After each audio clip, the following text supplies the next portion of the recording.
NDTV के दर्शकों का बहुत स्वागत है। आज हम जिनसे बात कर रहे हैं उन्हें सिर्फ मार्केट वेटरन कहना अंडरस्टेटमेंट होगा, अनजस्टिफाइड भी। क्यों? क्योंकि ये अपने आप में इंस्टीट्यूशन है। चाहे देश हो, इकोनॉमी हो, बाजार हो, कारोबार हो, आस्था हो, विपासना हो, आप कोई भी टॉपिक ले लीजिए, आप इनसे जिस पे भी बात करेंगे ये अपनी वास्ट नॉलेज, एक्सपीरियंस और विजडम के साथ आपको सिर्फ और सिर्फ एनरिच ही करेंगे। Vallabh Bhansali, one of the most credible, reliable and sought after voices for anything you need to know. Welcome Vallabh sir, thank you so much for your time. Thank you for your very kind word, Niyati. Wonderful. Thank you sir. Sir शुरुआत करते हैं भारत की growth story से, और जिस तरह से हम डेवलपिंग से डेवलप नेशन की तरफ बढ़ रहे हैं, $30 ट्रिलियन की इकोनॉमी को चेज कर रहे हैं। अब लगभग कंसेंसस भी है कि भारत का टाइम आ गया है। How bullish, bearish, cautious, confident are you on this new India's growth story? पहले तो मुझे यहाँ इनवाइट करने के लिए बहुत बहुत धन्यवाद। Sir pleasure is ours. And Bharat का क्षण, ये सब बातें मैं इतनी नहीं मानता, क्योंकि देश का एक मार्ग होता है, एक प्रयाण होता है, जर्नी होती है, और ऊपर नीचे जीवन का सत्य है। तो भारत बहुत सैकड़ों साल तक बहुत ऊंचाई पर था, 1000 साल तक नीचे की तरफ गया जी। कोई न कोई काल की व्यवस्था होती हम नहीं समझते हैं। तो पिछले 100 सालों से ये बॉटम बन चुका है, उसमें बार बार कठिनाइयाँ आएगी। इस समय का जो पीरियड चल रहा है वह बेसिकली आज़ादी का पीरियड है। तो हमारी एक आज़ादी हुई 1947 में, दूसरी आज़ादी हुई 1991 में। 1947 के बाद तो हम बहुत सारे मायनों में हम गुलाम ही रहे। पहले अंग्रेज़ों के गुलाम थे, फिर सरकार के गुलाम थे। 1991 के बाद में एक आज़ादी शुरू हुई, और उसकी कई अध्याय उसके अंदर हैं, और कोई एक अध्याय बढ़ते गया। 22 तारीख को एक बहुत बड़ी दूसरी आज़ादी मिली, वो थी कल्चरल आज़ादी। ये कल्चरल फ्रीडम मूवमेंट था। किसी ने कहा नहीं कहा, लेकिन आपको वातावरण में, लोगों के जज्बे के अंदर ये बात दिखाई देगी कि कितना बड़ा एक, जाने हम जेल में से छूटे, ऐसे ही एक घटना घटी। तो ये जो आज़ादी है, आज़ादी मजबूत लोगों को बहुत आगे बढ़ाती है, क्योंकि उनमें पहले से तड़पन होती है कुछ करने की। तो भारत एक ऐसा देश था जहाँ इतनी बड़ी कल्चरल हेरिटेज, इतना बड़ा इतिहास, अच्छाई का इतिहास, उसे आपने बांध के 1000 साल से रख दिया। फिर आज़ाद हुआ तो फिर बांध के रख दिया, फिर उनकी कल्चरल आइडेंटिटी को बांध के रख दिया। तो जैसे जैसे हमारी आइडेंटिटी अलग निकलेगी, हमें लगता भारत का एक क्षण आ गया। 1947 में भी ट्रस्ट विद डेस्टिनी लगता था। 1991 में जब वातावरण बहुत ख़राब था, तब लोगों को नहीं लगता था, लेकिन उसके जब लिबरलाइजेशन हुआ, उसके पहले मैं अमेरिका पहुंच गया था ये कहने को भारत का मौका आ गया है। तो भारत का मौका तो आता ही रहेगा। ये एक मोड़ से हम गुजर चुके हैं, तो इसमें मुझे कोई शुभ नहीं लगता। तो इस अमृत काल की जिससे हम बात कर रहे हैं, और जिन टारगेट्स को हम चेज करने की कोशिश कर रहे हैं, वो क्या की ड्राइवर्स हैं जो इस ग्रोथ को आगे बढ़ा रहे हैं? एक तो ग्रोथ माइंडसेट। जैसे मैंने आज़ादी कहा, ये आज़ादी बहुत बड़ी चीज़ है। अभी भी हम कई मायनों में आज़ाद नहीं हैं। आज भी चाहे हमें बिज़नेस सेटअप करना हो, कितने इनिशिएटिव्स हैं, पॉलिसी मेकिंग है, जुडिशरी है, कई चीज़ों में है। तो ये जो आप सक्षम हो, आपके पास कल्पना है, आपके पास पुरुषार्थ और एंटरप्राइज है, तो आपको कुछ प्लान की ज़रूरत नहीं, खाली इन्हें आज़ाद छोड़ दो। जैसे नरसिम्हा राव ने कहा कि भैया get out of the way of Indians, I don't know the rest they will take care of. तो जैसे जैसे होते जाएगा हो जाएगा।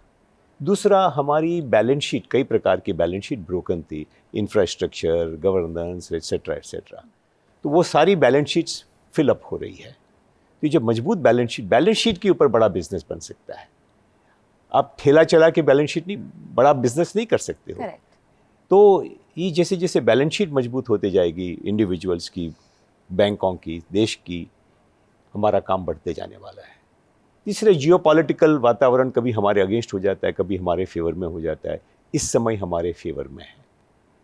ये 3 बड़ी बातें हैं कि हमारी बैलेंस शीट ठीक हो गई है, बड़ी सब फाइनेंशियल बैलेंस शीट ठीक हो गई, ग्रोथ माइंडसेट आ गया, और हमारे अंदर तो कैपेबिलिटी थी, अब उसको खाली आज़ादी मिली है तो पंख लगते ही जाएंगे। तो ये जो पंख लगते ही जाएंगे, उसके पीछे की डिज़ाइन फ़िलॉसफी क्या है, थोड़ा इस बारे में हमें समझाइए कि आप ग्रोथ की बात करें, एस्पिरेशंस की बात करें, चैलेंजेस की बात करें, या फिर आप आगे की किसी भी तरह की पॉलिसी या रिफॉर्म्स के बारे में बात करें. What is this thought about this design philosophy of this new rising India? कोई मुझे मोदी भक्त कहेगा, कोई मुझे मोदी का एडमायरर कहेगा. मैं तो देशभक्त हूँ, व्यक्ति भक्त से ज़्यादा देशभक्त हूँ, और मेरे देश को जो आगे बढ़ाने वाला, मैं उसका भक्त हूँ. मैं जितना इतिहास जानता हूँ, और मैंने एक फिल्म, डॉक्यूमेंट्री, सीरियल भी बनाया, तो देश को बहुत गहराई से देखा. तो मैं ये समझता हूँ कि करीब 2500 वर्षों के अंदर, या भारत के इतिहास में ही, देश के निर्माण का डिज़ाइन अगर किसी एक व्यक्ति में पहले मैंने कभी देखा था, तो चाणक्य में देखा था कि किस तरह एक देश का निर्माण किया जाता है. जी. लेकिन चाणक्य और चंद्रगुप्त दो थे. इस समय मोदी जी में चाणक्य और चंद्रगुप्त दोनों एक ही व्यक्ति में समाये हैं. That's a very big statement you are giving, sir. और उसके क्या पहलू होते हैं, आपने कभी तक की बात ही नहीं सुनी होगी जो मैं आपसे कहने जा रहा हूँ. उसके 4 बड़े आयाम होते हैं. सबसे बड़ा तो यही होता है कि जिस देश के लोग समृद्ध हों, समर्थ हों, हैप्पी हों, क्रिएटिव हों, क्योंकि देश की सबसे बड़ी संपत्ति तो उसके लोग ही होते हैं.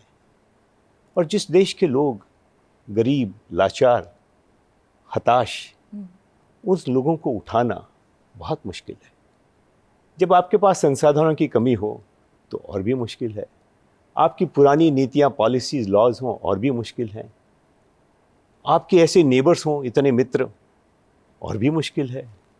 जब वेस्ट ईस्ट को अलग ढंग से देखता है, जब मौका आया, क्योंकि उन्होंने इतने साल कॉलोनाइज किया, आज भी उनके कॉलोनाइजेशन की वृत्ति खत्म तो नहीं हुई है. चाहे वो कंपनियां बन गई कि वगैरह वगैरह, मैं उस में नहीं चाहता, मैं डिज़ाइन की बात करना चाहता हूँ. तो जो साधारण व्यक्ति होता है, कहाँ से शुरू करे? सही बात. तो अंग्रेजी में एक शब्द एक्सपीडियंट, जो हुआ सो कर लिया. अभी तक जो हुआ सो कर लिया था.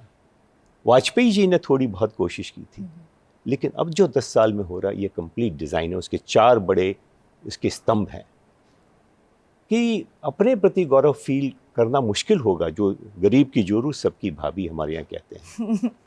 तो जो गरीब है, जो इतने साल से अपने आप को डिमोरलाइज समझता है, उसका हौसला उठाने को टाइम लगेगा. तो सबसे पहले तो मोदी जी बोले, मैं एग्जाम्पल बनूंगा. गरीब कैसे ऊपर उठता है? एक माँ होती है, विधवा हो गई, अपने बच्चों को लेके कैसे खड़ी होती है, अपने चरित्र से, अपने कम्युनिकेशन से, अपनी मेहनत से. मोदी जी बोले, पहले तो मैं इसको डिमॉन्स्ट्रेट करूंगा, मेरी सरकार में डिमॉन्स्ट्रेट करूंगा, चंद्रयान मिशन से डिमॉन्स्ट्रेट करूंगा, वंदे भारत से डिमॉन्स्ट्रेट करूंगा. उनके अंदर एक विश्वास जगाऊंगा. खेलो इंडिया जो है, तो किस तरह गांव का एक बच्चा, एक बच्ची जब आगे आती है, तो किस तरह गांव का मॉरल उठता है. तो हम इतने दबे हुए थे जिसका कोई हिसाब नहीं है. इसको उठाने को टाइम लगेगा. सॉवरेनिटी का असली अर्थ तो यही होता है. लेकिन दूसरा अर्थ प्रैक्टिकल तरीके से सॉवरेनिटी का, सार्वभौमिकता का अर्थ होता है कि कोई मेरे पे उंगली तो उठा के देखे. मैं 2 थप्पड़ खाऊंगा, लेकिन एक तो मारूंगा. उन्होंने मार के बताई. दूसरी बात, मेरा इंटरेस्ट है. मैं जियोपॉलिटिक्स में दूसरे के इंटरेस्ट की वजह से मेरा इंटरेस्ट बदली कर दूं, नहीं. वीटो इन्फेस्टेड यूएन के भरोसे रह जाऊं. ये जो वीटो का यूएन है, कहाँ का यूएन है? मैं भरोसे रह जाऊं, मैं किसी के भरोसे नहीं हूं. मेरे देश का कोई भी वासी अगर कहीं फंसा हुआ है, मैं रात दिन एक कर दूंगा. सूडान के अंदर अंधेरे में जाके मैं प्लेन चला के उनको छुड़ा के लाऊंगा. तो जब हर भारतीय का मोल होने लगता है, तो भारत पर मोल होने लगता है. ये जो सार्वभौमिकता है, ये इतनी बड़ी चीज़ है, इसकी समझ आपने कभी देखी नहीं होगी. इतनी बड़ी समझ इसके अंदर, मैं घंटों बोल सकता हूँ उसके ऊपर, लेकिन हम आगे चलते हैं. आप सार्वभौम भी हो जाएंगे, लेकिन आप समर्थ नहीं हैं, सॉल्वेंट नहीं हैं, आपका दिवाला निकला हुआ है, तो क्या होता? मोदी जी को एक कुचक्र था कि आपके पास अगर संपत्ति नहीं तो आप इन्वेस्ट नहीं कर सकते हो, इन्वेस्ट नहीं कर सकते हो तो आपको आय नहीं आती है, तो आप कुचक्र चिकन एंड एग है, कहाँ तोड़ें? तो जो नीति लोग कहते हैं कि हमारी थी, आपने किया तो कुछ नहीं. तो मैं इलेक्शन हार जाऊंगा, ऐसा लोग कहते थे कि जीएसटी लाए तो इलेक्शन हार जाओगे आप. बोले मैं लाऊंगा, क्योंकि उसके बिना मेरे पास रेवेन्यू नहीं आ सकता. डीमॉन चाहिए वैसा नहीं गया, फिर भी वो जीएसटी लाए। ये साहस कहाँ से आता है? ये साहस डिज़ाइन से आता है।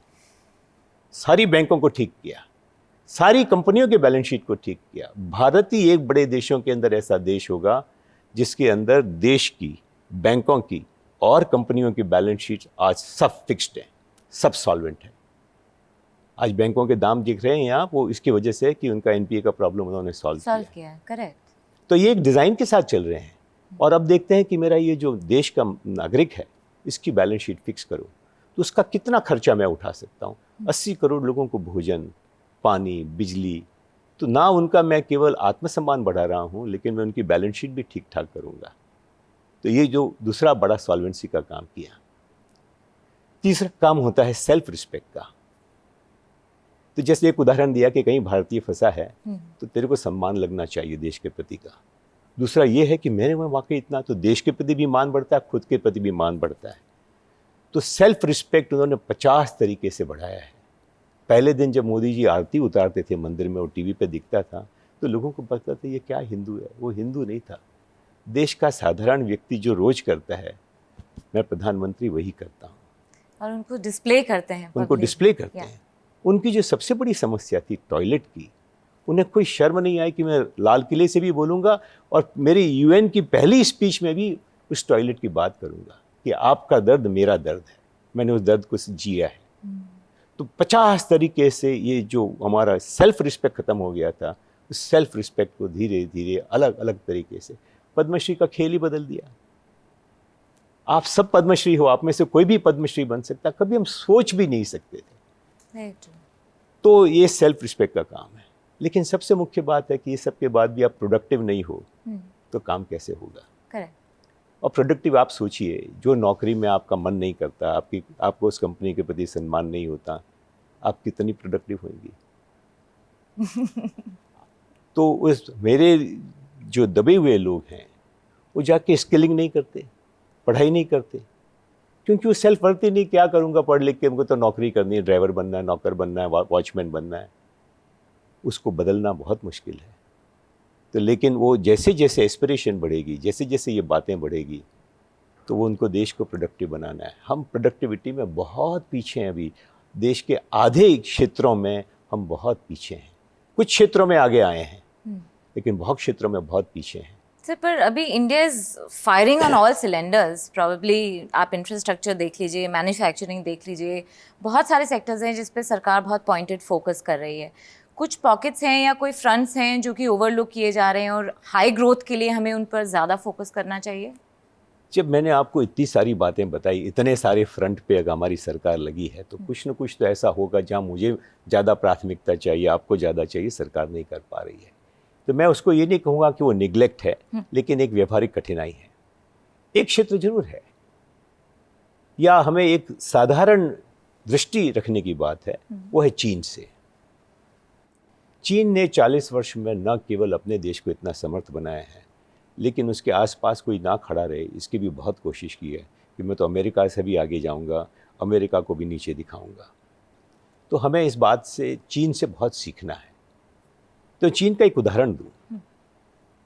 2015-16 में ओबामा ने पहली बार चीन के बारे में कुछ बातें कही कि चीन को रोकना बहुत ज़रूरी है, इन्होंने हमारी टेक्नोलॉजी चुराई वगैरह। फिर जब ट्रम्प साहब आए, उन्होंने तो बहुत ज़ोर से कहा। तो हम चीन ने राह नहीं देखी कि अब हमारे को जब नोटिस आएगा, हम नोटिस कंफर्म करेंगे, फिर काम करेंगे। उसी दिन से वो लोग काम पे लग गए कि हमारे को ये सेमीकंडक्टर पे चोट करेंगे, हमारे को इस चीज़ पे चोट करेंगे। 8 साल में उन्होंने इतनी प्रोग्रेस कर ली है कि अमेरिका बहुत कोशिश कर रही है उनको रोकने का, वो रुकेंगे नहीं। 4 नैनोमीटर चिप उन्होंने ऑलरेडी बना के उसका फ़ोन बना के मार्केट में उतार दिया। तो कितनी भी कठिनाई आएगी, हम जाएंगे। हमारे पास टेक्नोलॉजी का बहुत बड़ा गैप है। हमारे पास, हमारे कितने ब्रांड दुनिया में जाने जाते हैं। चीन और थाईलैंड 2 देश हैं, दोनों की पर कैपिटा इनकम करीब सी है। थाईलैंड के आप कितने ब्रांड जानती है, चाइना के कितने जानती है? चाइना के ज़्यादा जानते हैं। थाईलैंड का थाई एयरवेज को छोड़ के किसको जानती हैं आप? जी, ये बड़ा फर्क है। करेक्ट। तो हमें कई ऐसे लक्ष्य रखने होंगे हमारे सामने कि हमारा वैल्यू कैप्चर करें, हम सर्विस इकोनॉमी बनकर ना रह जाएं, हम job worker to the world ना बन जाएं। तो ये टेक्नोलॉजी के कई क्षेत्र हैं जहां हम पीछे हैं। सो डिफेंस से लगा के हेल्थ तक, बायोटेक तक, ये हम बड़े किस्मत वाले थे कि मोदी जी ने किसी एक ब्यूरोक्रेट थी रेणु स्वरूप, उसकी प्रेरणा से भारत बायोटेक खड़ा हुआ था कुछ साल पहले, जिसने कि अपना टीका बना दिया। और हम एक बहुत साल कोविड के अंदर हमारी लड़ाई बहुत बड़ी लड़ाई थी, हम उससे लड़ सके। तो हमारे पास बहुत सारे ऐसे क्षेत्र हैं जहां हमें बहुत काम करना है। बुनियादी शिक्षा और हेल्थ, उसमें भी हमारी लड़ाई बहुत लंबी है। तो प्राइमरी शिक्षा का बड़ा इशू है, लिटरेसी का बड़ा इशू है, न्यूमरेसी का बड़ा इशू है। तो इश्यूज़ तो बहुत हैं, लेकिन ये 1000 साल से जो देश डिक्लाइन पे था, 50 साल से निगलेक्टेड था, उसके अंदर ये सब चीज़ें तो होगी। लेकिन सरकार कहीं भी सोई हुई है, कहीं प्रयास नहीं कर रही है। कम ज़्यादा हो सकता है, उतनी सी बात कह सकते हैं। लेकिन क्षेत्र तो बहुत हैं जो निगलेक्टेड नहीं है लेकिन पीछे हैं। ग्लोबल मैप पर अगर देखें तो यूएस डिफेंसिव में है, चाइना में दिक्कतें हो रही हैं, यूरोप कोलैप्स कर गया है, India still is rising. And ये कितनी बड़ी ग्रोथ अपॉर्चुनिटी है इंडिया के लिए, और इस इमर्जेंस का क्या रिजल्ट होगा आगे? देखिए, ख्याली पुलाव तो मैं कुछ भी कर सकता हूँ, लेकिन हमें काम करना पड़ेगा। राइट। अगर हमारा लक्ष्य काम करने पर है, जैसे आपने पहले वाला प्रश्न पूछा, वो मुझे बहुत अच्छा लगा कि हमारी कमियां कहाँ हैं। हम इसके अंदर पहले भी कैरिड अवे हो गए हैं। 2007 में एक ऐसी स्थिति आ गई थी कि अब तो दुनिया कहीं जा ही नहीं सकती, उनको तो इंडिया में ही पैसा लगाना पड़ेगा, और हम इनफ्लोज के ऊपर टैक्स लगाने का सोच रहे थे। करेक्ट। हम इतने कैरिड अवे हो गए थे। तो मैं समझता हूँ कि मुझे इस बात में मुझे कोई इंटरेस्ट नहीं रहता कि बाकी सब कठिनाई में है और हम तो बहुत आगे हैं, चीन में ऐसा है वैसा है। सारे देश लगे हुए हैं। आप वियतनाम को देख लो, कितना आगे लगा हुआ है। बांग्लादेश पर कैपिटा इनकम हमारे से ज़्यादा है। यूरोप के कई छोटे देश बहुत मेहनत कर रहे हैं, बहुत शानदार मेहनत कर रहे हैं। पर हमें अपना फोकस नहीं, हमें दूसरों को देखने में अपना फोकस नहीं बिगाड़ना चाहिए। कौन आगे है पीछे, हमें उससे मतलब नहीं है। हमें आगे बढ़ना है। हमें 30 ट्रिलियन नहीं, हमें $50 ट्रिलियन की इकोनॉमी बनानी है। 50 ट्रिलियन डॉलर की इकोनॉमी, और वो भी चाइना के सामने। चाइना अपना काम करेगा ना, हम अपना काम करेंगे। हमारे पास सॉफ्ट पावर है जो चाइना के पास नहीं है। हमारे पास योग है, हमारे पास आयुर्वेद है, हमारे पास विपश्यना है, हमारे पास बहुत सारी चीज़ें हैं, हमारी विविधता है। We are the biggest tourist nation of the world, potential biggest. इतना खाना, इतना कल्चर, इतना धर्म, इतना इतिहास कौन से देश में है? अयोध्या ने एक नया अध्याय भी रच ही दिया है। अयोध्या तो शुरुआत है मैडम। आपने देखा, लोग ध्यान नहीं दे सकते सब पे। कुशीनगर, आपने शब्द भी नहीं सुना होगा, नाम भी नहीं सुना होगा। उसका इंटरनेशनल एयरपोर्ट के उद्घाटन पे प्रधानमंत्री जी जाते हैं। Significant, very significant. तो कुशीनगर क्या था? करेक्ट। भगवान बुद्ध का अंतिम क्षण कुशीनगर में था जी। तो उन्हें तो बुद्ध सर्किट भी दिखती है कि दुनिया के इतने समृद्ध पैसे वाले टूरिस्ट हैं, अच्छे टूरिस्ट हैं, उनको हम लाएंगे। तो देश के अंदर आप कई सर्किट आप देखोगे कि थोड़े साल में सर्किट बनेगी। अयोध्या तो खैर सबसे बड़ा टूरिस्ट स्पॉट बनने ही वाला है, क्योंकि अयोध्या को आपने स्पीच में सुना हो तो उन्होंने कहा था कि ये श्रद्धा का, आस्था का स्थान बनने वाला है। तो उन्होंने जैन मंदिर को प्लॉट दिया है, मस्जिद को प्लॉट दिया है। आप आगे आगे देखते जाइए कि ये कितनी बड़ी आस्था का केंद्र बनने वाला है, और ये पूरे यूपी को उठाएगा और यूपी देश को उठाएगा। यूपी एक और मामले में देश को उठाता है या मैंडेट बनाता है, वो है elections just round the corner. बाज़ार पर थोड़ा सा बात करते हैं। वैल्यूएशंस कहते हैं कि ओवर स्ट्रेच्ड हैं। अब क्योंकि अब आने वाले वक्त में काफ़ी नज़र रहेगी बाज़ार पर, आपको क्या लगता है, what is markets watching now? Election का कुछ तो एक शुभ रहता ही है, लेकिन जितनी बुद्धि से काम कर सकते हैं, आप संभल के भी सोचोगे तब भी लगता है कि ये सरकार तो वापस आ रही है और अच्छी मेजॉरिटी से आनी चाहिए। और सरकार, इलेक्शन का रिज़ल्ट मान लीजिए आपकी अपेक्षा से थोड़ा कम भी आता है, तो जो कंपनियां जिस रफ्तार में हैं, 10 साल की इन्वेस्टमेंट हॉलिडे के बाद इन्वेस्टमेंट कर रही हैं, फॉरेनर्स इन्वेस्टमेंट कर रहे हैं, इसका रिजल्ट तो निकलने ही वाला है। तो जो ये सरकार ने बुनियादी रूप से, जिसको बिल्डिंग ब्लॉक बोलते हैं, पिरामिड का बॉटम है, पिरामिड के बॉटम को टैकल गैस, पानी, चूल्हा, खाना, ये सब देकर जो भर दिया है, तो डिस्पोजेबल इनकम उनकी जैसे जैसे बढ़ते जाएगी, पर कैपिटा इनकम बढ़ते जाएगी, तो हमारे यहाँ जो कंजम्पशन बास्केट लिमिटेड है, ये धीरे धीरे, जिसको फ्लैटनिंग ऑफ द कर्व बोलते हैं, कि मिडिल क्लास ऊंचा आते जाएगा, ये तो चलते ही रहने वाला है। तो हमारी डिमांड स्लो डाउन हो जाएगी ड्रामेटिकली, ऐसी कोई आसार नज़र नहीं आते हैं। तो इलेक्शन कहने के लिए कहे हैं, लेकिन जो लोग भारत को 50 साल से देखते हैं, तो अगले 20-25 साल में कितने इलेक्शन आने वाले हैं। तो इलेक्शन आएंगे जाएंगे। जहाँ तक हमारी नीतियाँ और कंपनियों का सवाल है, आई थिंक हम बहुत सही दिशा में जा रहे हैं। तो क्या वो बेस, वो फाउंडेशन अब बन गया है, आपको लगता है अगले 25-30 सालों के लिए? बेस धीरे धीरे बनते जा रहा है। 1991 में पहले 5 साल में बना, वाजपेयी जी के समय में और बना, तो ये बेस तो बनते जा रहा है। लेकिन हमारे जैसे, हम अगर रोज़ आसन करते हैं और 15 दिन छुट्टी ले लेते हैं, तो उसका असर तो आता ही है। 100%। तो आपका स्ट्रक्चर का फ़ायदा होगा, लेकिन आपकी फिटनेस में तो कम आ जाएगी। इसके लिए हम तो सो ही नहीं सकते, हम तो बिल्कुल भी रिलैक्स नहीं कर सकते, हमें तो लगातार इसकी तरफ बढ़ते जाना पड़ेगा। लेकिन जो चीज़ हमारे वश में नहीं है, उसका क्या, इलेक्शन का अंजाम किसी के वश में नहीं है, तो हम उसकी बहुत चिंता नहीं करते। हम देखते हैं भाई कंपनियां ठीक ठाक चलाओ, वो अपने हाथ में है, खुद को समर्थ कर्मठ रखो, वो अपने हाथ में है। एक बात मैं और कहूँगा कि जो सपना देखने का अधिकार उसको होता है कि जो अगले दिन उठकर डबल गति से दौड़ता है, जो केवल सपने नहीं देखता, और उसके लिए पुरुषार्थ भी करता है। देश को इस समय बहुत ज़रूरत है कि वो चीन से हर क्षेत्र में सीखे। उसके खेत में कितना कपास उगता है, कितना धान उगता है, उसके स्टील की फैक्ट्री की क्या प्रोडक्टिविटी है, उसकी असेंबली की प्रोडक्टिविटी क्या है, हम लोग कितने पीछे हैं। हर भारतीय को रोज सुबह उठकर चीन के पीछे मैं क्यों हूँ, चीनी के पीछे मैं क्यों हूँ, मैं उसको गुरु बनाकर सीखूं। जिस दिन ये भावना आ जाएगी, उस दिन हमको कोई नहीं रोक सकेगा, क्योंकि एक समय में हम ऐसे थे, हमें वापस वैसा बनना है। तो क्या आप इंक्लाइन कर रहे हैं इस बात पे कि जो हमारी करंट मार्केट कंडीशंस हैं या इकोनॉमिक कंडीशंस हैं, वो चाइना के विज़िवी पॉजिटिव हैं और हम आगे बढ़ने की राह पर हैं, वो कर सकते हैं हम? ऐसा तो नहीं कह सकते कि हर क्षेत्र में हम उनसे पॉजिटिव हैं। उनका पॉलिसी रिस्पांस गजब का है।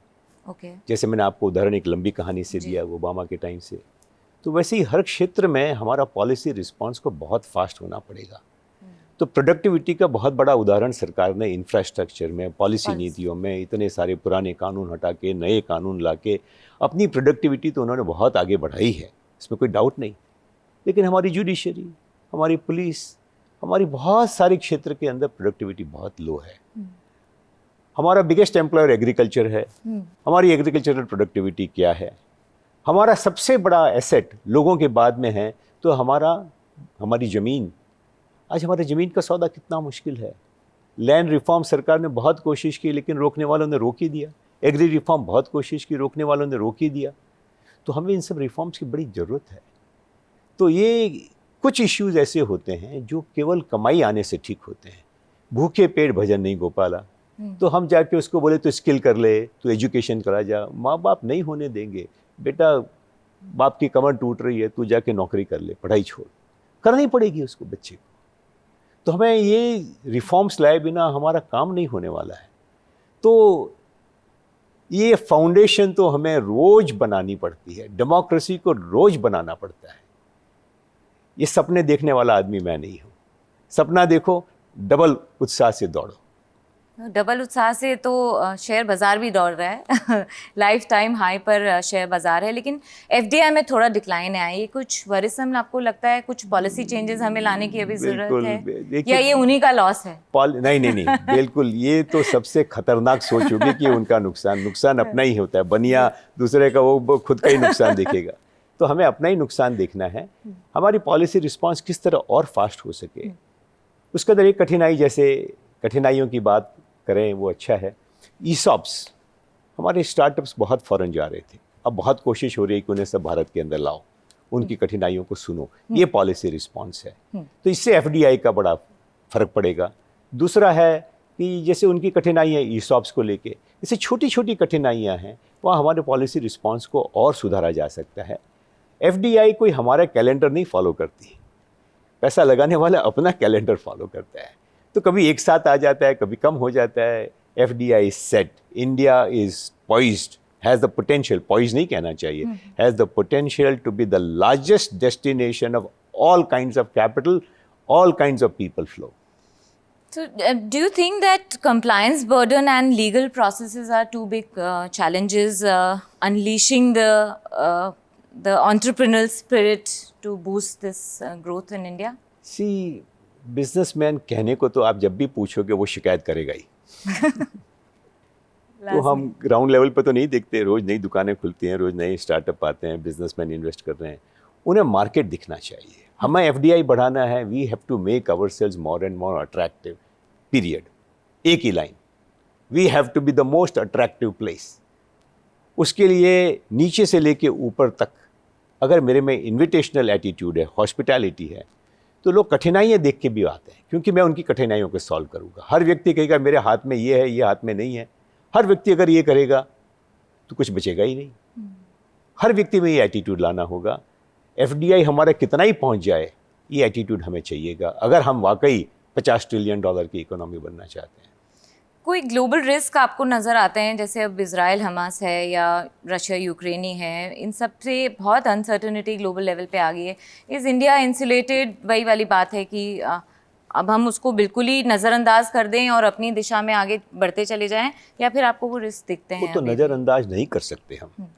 अगर रशिया यूक्रेन होता है और हमारे ऑयल का इश्यू आता है तो हम नज़रअंदाज नहीं कर सकते। हमें किस तरह उसमें से हमें फ़ायदा उठाना है जी। किस तरह हम हमारी दोस्तियां बढ़ाते जाएं, किस तरह हम हमारे ट्रेड रूट्स को प्रोटेक्ट करें, ये काम तो हमें लगातार करता रहना होगा। जैसे लोग चाइना +1 सोच रहे हैं, वैसे इंडिया को भी हर चीज़ के लिए +1 सोचना चाहिए। तो भारत का जो इतिहास है वो शांतिमय इतिहास है। हम किसी से दूसरों के पंगे में बीच में भी आते नहीं हैं, तो उससे बड़ा फ़ायदा ही हुआ। यूक्रेन रशिया के अंदर यूक्रेन ने भी हमारा साथ दिया कि आपके युद्ध बंद करके लोगों को आने का मौका दिया भारतीयों को, इतनी बड़ी बात है। इस प्रकार हमें प्रोएक्टिवली हमारी रिलेशनशिप्स और हमारे प्रोटेक्शन को बनाना पड़ेगा। जियोपॉलिटिकल रिस्क आजकल कई जात की हो गई है। फिनेंशियल कंटेजियन होता है, बायोटेक होता है, जैसे ये कोविड के लिए कहते हैं, न जाने कितने प्रकार की कठिनाइयाँ आ सकती हैं। अभी भी हमारी टेक्नोलॉजी डिपेंडेंसी इतनी विदेशी कंपनियों पर हैं। टर्की का एक प्रसिद्ध केस है कि अचानक 8 घंटा उनका पावर ऑफ हो गया। कहाँ से हो गया आज तक सॉल्व नहीं हुआ। तो खतरा तो है ही, लेकिन ये देखा है कि ये सब विश्व के हित में नहीं होता कि इन सब के अंदर बहुत लंबा चलाएं, तो खुद अपना हल ढूंढता है। और देखते हैं कि हर कठिनाई के अंदर पहले से डबल स्पीड में काम हो रहा है। तो विश्व युद्ध अगर 6 साल चला था, अब विश्व युद्ध 6 महीने में लोग बोलते हैं क्या करना नहीं करना, यूक्रेन का वॉर में छोड़ना, अब हमस इजराइल का वॉर छोड़ देना, तो उसमें एक नया रंग जल्दी से आ जाता है। पर एक ग्लोबल अनसर्टनिटी के बीच में ऑयल प्राइसेस का ऊपर नीचे होना, इन्फ्लेशन कितनी बड़ी वरी है? क्योंकि हमारा डिमांड बहुत स्ट्रॉन्ग है, कंजम्पशन, और डिस्पोजेबल इनकम नहीं है, तो उसके ऊपर प्रेशर आना स्वाभाविक है, क्योंकि इतनी बड़ी आबादी है। छोटे से देश को इतनी कठिनाई नहीं होती। तो हमारे लिए ये खतरा तो बने ही रहने वाला है। हमारी रिजर्व बैंक की पॉलिसी ठीक है, 4% का जो टारगेट है, लेकिन क्योंकि सप्लाई ईज होते जा रही है और लोगों को खाने पीने की चीज़ें मिल जाती, जिनका कि इन्फ्लेशन बहुत सेंसिटिव होता है। बाकी का बहुत बड़ा रिस्क इन्फ्लेशन का है ऐसा मैं नहीं मानता, और भारत ने बहुत अच्छा उसको मैनेज किया, रिजर्व बैंक ने बहुत अच्छा मैनेज किया है। तो उससे एक संतोष होता है कि जहाँ तक मैं देख सकता हूँ मुझे बड़ी जोखिम नहीं लगती। ओके, सो इस सबके बीच में जो हमारे वैल्यूएशंस हैं मार्केट्स के, जब आप बता रहे हैं कि आप ओवरस्ट्रेच आपको नहीं लग रहे हैं, is what that you were saying? मैं तो इतना डिटेल में मार्केट नहीं देखता। ये है कि जो मिड कैप्स स्मॉल कैप्स है उसके अंदर स्ट्रेच आ जाता है, क्योंकि वो चलते भी नहीं, वो तेज़ी में ही चलते हैं, तो थोड़ा ज़्यादा चल जाते हैं, तो उनके वैल्यूएशन थोड़े आगे पीछे हो जाते हैं। लार्ज कैप्स अभी भी मेरे ख्याल से ठीक ठाक दिखते हैं। तो बैंकें तो करेक्शन के मोड में हैं, तो बैंक के मल्टीपल्स तो नीचे ही आए हैं। तो जो बहुत बड़ा सेक्टर है हमारे देश का 35-40% फिनेंशियल सेक्टर, वो फिनेंशियल सेक्टर का वैल्यूएशन आउटलैंडिश नहीं है अभी। वैसे बड़ी कंपनियों के वैल्यूएशंस आउटलैंडिश नहीं हैं, उनकी परफॉर्मेंस लगातार सुधरते जा रही है। तो कुल मिला के valuations market as a whole बहुत स्टूपिड नहीं है, लेकिन ठीक है, is price quite close to perfection. उसका जो ग्रोथ पोटेंशियल है वो थोड़ा स्लो डाउन हो जाता है, पर जो लोग 5-10 साल के लिए शेयर लेते हैं उन्हें तो केवल एक ही काम करना है भारत में 25 साल, अगले 25 साल तक, जितना मैं देख सकता हूँ, कि अपना कैश लेवल बढ़ाया घटाया करो। बहुत तेज़ी आ जाए तो थोड़ा कैश लेवल बढ़ा दो, मंदी आए तो सारा कैश लगा दो, बस इतना ही करना है, बाकी शेयर तो पड़े रखो। कंजम्पशन की थीम पे आपने बात की सर कि ये आगे बढ़ेगा, ये डिमांड आगे बढ़ेगी। कोई और पॉकेट्स हैं जिन पे आप निवेशकों का ध्यान जताना चाहेंगे? तो जैसे मैन्युफैक्चरिंग सेक्टर है, जी। तो मैन्युफैक्चरिंग सेक्टर तो बहुत बढ़ना है, जो कि बहुत बड़ा गैप था। ये जो लक्ष्य, हमारी नीति का लक्ष्य जो होना चाहिए, प्रोडक्ट नेशन, ब्रांडिंग, तो वो बिना मैन्युफैक्चरिंग के नहीं होगा। मैन्युफैक्चरिंग को जो सपोर्ट सरकार से मिलना चाहिए वो मिलने लगा है, PIL वगैरह की तरफ से, और बहुत सारी नीतियाँ उसके अंदर आएगी। तो मैन्युफैक्चरिंग सेक्टर, तो भारत में तो सब सेक्टर एक के बाद एक चलते ही रहते हैं, रोटेशनल।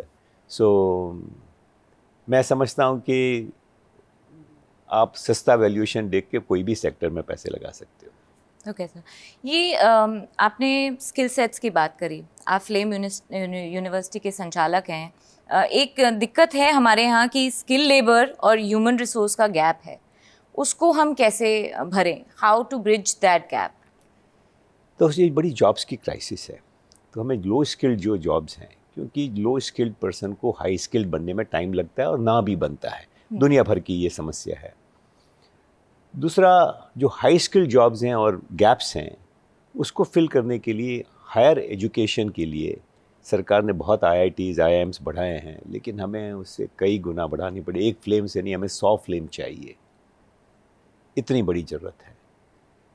एक लेवल पे फ्लेम है, एक उसके लेवल के नीचे के जो हैं, जो स्किलिंग ऑर्गेनाइजेशंस हैं। एक ज़माने में ITI बड़ा पॉपुलर होता था, अब कई पॉलिटेक्निक निकले हैं, और उसके लिए किस तरह जनता को मोटिवेट किया जाए कि पढ़ाई करो, तो उनका जो लाइवलीहुड का प्रेशर है घर के अंदर वो कम होगा तो बच्चा पढ़ाई करता है, नहीं तो उसको नौकरी करना बहुत आवश्यक हो जाता है। तो इसलिए भी वो देखता है पढ़ाई करके क्या करना है, मुझे तो 14 साल में नौकरी ज्वाइन करनी है, तो पढ़ाई में दिल नहीं लगता।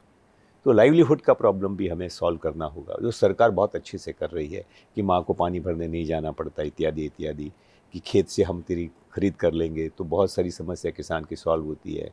तो हमें एग्री रिफॉर्म भी चाहिएगा, लाइवलीहुड रिफॉर्म भी चाहिएगा, उनकी बेसिक कम्युनिटीज़ बहुत सुधारी सरकार ने, लेकिन हमें और सुधारना होगा। ये एक दिन का काम नहीं है, ये 10 साल तो मोदी जैसे सरकार को लगेगा, दूसरे लोगों को तो 25-30 साल लगेंगे कि नीचे के लेवल को हम कितना ऊपर लाएं।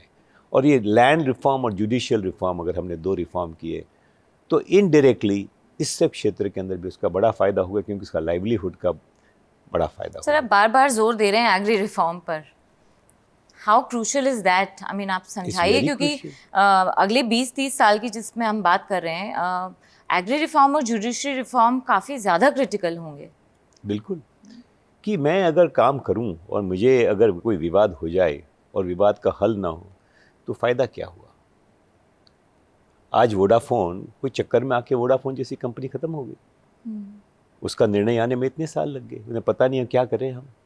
तो कठिनाइयाँ, जुडिशियल रिफॉर्म तो है, और एग्री रिफॉर्म तो हमारे देश की इतनी बड़ी जनता जहाँ जहाँ काम करती है, जो इससे जुड़ी हुई है, और दुनिया का खेत बनने का हमारे पास मौका है, तो उसकी फार्म की प्रोडक्टिविटी से लगा के हम न जाने कितनी चीज़ें ऐसी उगाते हैं जो सरप्लस है, कितनी चीज़ें ऐसी जिसका कि दुनिया में बहुत बड़ा एक्सपोर्ट पोटेंशियल है, कि जैसे fruits and vegetables and flowers is 11% of China's economy, हमारे यहाँ 3-4% भी नहीं है, और वो करते ही किसान की इनकम 2 गुना, 3 गुना, 4 गुना हो जाती है। तो किस लिए उसके सिस्टमेटिक काम करें? वो करने के लिए पानी की व्यवस्था होनी चाहिए। तो मेरा एक NGO है, पानी में काम करता है, बहुत बड़ा काम करता है, तो हमें इस तरह से वो स्ट्रेटेजिकली काम करना पड़ेगा। तो भारत ने, मोदी जी ने गई साल पानी की एक बहुत बड़ी स्कीम को अनाउंस किया था, तो हमें एग्री तो करना ही पड़ेगा मैडम, कोई चॉइस ही नहीं है।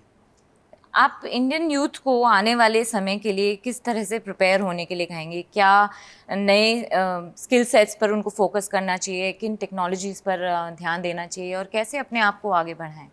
पूरा स्टैक है कि जो लोग गणित जानते हैं, कुछ विज्ञान जानते हैं, तो एआई है, जो केमिकल वाले हैं, बायोटेक वाले हैं, बायोटेक हैं, ये सारे कटिंग एज फील्ड्स हैं। मैं ये भी मानता हूँ कि चीन +1 के बदले में हम इंडिया यूनिक पोजीशन पे जाएं, कि नए क्षेत्रों में जाएं, जिस तरह आईटी, जो कि एक हमारा सद्भाग्य था कि आईटी इतना बड़ा हो गया, $250 बिलियन का एक्सपोर्ट उससे निकलता है और उसने देश को बचा रखा है। हमें ऐसे 250 बिलियन के 10 इंजन और बनाने हैं, वो नए क्षेत्रों में बनेंगे। नए क्षेत्रों में पूरा स्टैक है। आप नए ढंग से खेती करोगे, नए ढंग से आप डोमेस्टिक करोगे, टूरिज़्म के अंदर आपको इतना, टूरिज़्म का पोटेंशियल माइंड बॉगलिंग होने वाला है। तो आप तो नए क्षेत्र, आप काम करने के लिए तत्पर हो जाओ, रोज़ आगे बढ़ने के लिए तत्पर हो जाओ। यूथ को इतना ही मैं कहूँगा, you will have to reskill. Doesn't matter you are an MBA from IIM Ahmedabad, you have to reskill yourself every day. The world is changing so fast, and if we are determined to contribute to India's growth, you have to keep the Chinese and the Germans ahead of you कि भाई ये लोग कितना काम करते हैं, कितने productive हैं, हम वैसे प्रोडक्टिव बने। तो चारों तरफ आपको अपॉर्चुनिटीज़ नज़र आएगी। तो ये जो स्टार्टअप इकोसिस्टम है और कल्चर है, ये आगे जाके और बढ़ने वाला है या ख़त्म हो जाएगा बीच में? Will they be able to become multi baggers someday? So we had huge number of multi baggers last year. ये साल थोड़े स्लो हैं क्योंकि दुनिया स्लो है, इन्वेस्टमेंट स्लो है, तो ये तो रिवाइव हो गई। और हमें स्टार्टअप को केवल इकोनॉमिक टाइम्स के स्टार्टअप पेज में नहीं देखना चाहिए। आज आप देखिए कि खाना बनाने वाले कितने लोग हो गए हैं, कितनी हाउसवाइफ्स, कितने लोग जात जात के खाने बना रहे हैं। आपके स्टेशनरी कितनी जात की बना रहे हैं, आपके कपड़े कितने जात के, घर की चीज़ें कितनी जात की बना रहे हैं। तो स्टार्टअप्स तो, एंटरप्रेन्योर तो बहुत होने ही लगा है हमारा देश। और जैसे जैसे वातावरण बदलेगा, ये तो बहुत बढ़ता ही रहने वाला है, क्योंकि हम बेसिकली एंटरप्रेन्योरियल कंट्री रहे हैं। हमारा आत्मसम्मान जैसे जैसे बढ़ेगा, अनस्टॉपेबल इंडिया विल बी। जैसे मूविंग ट्रेन और स्टेशनरी ट्रेन का की कल्पना में फ़र्क होता है ना, this train is just leaving the station.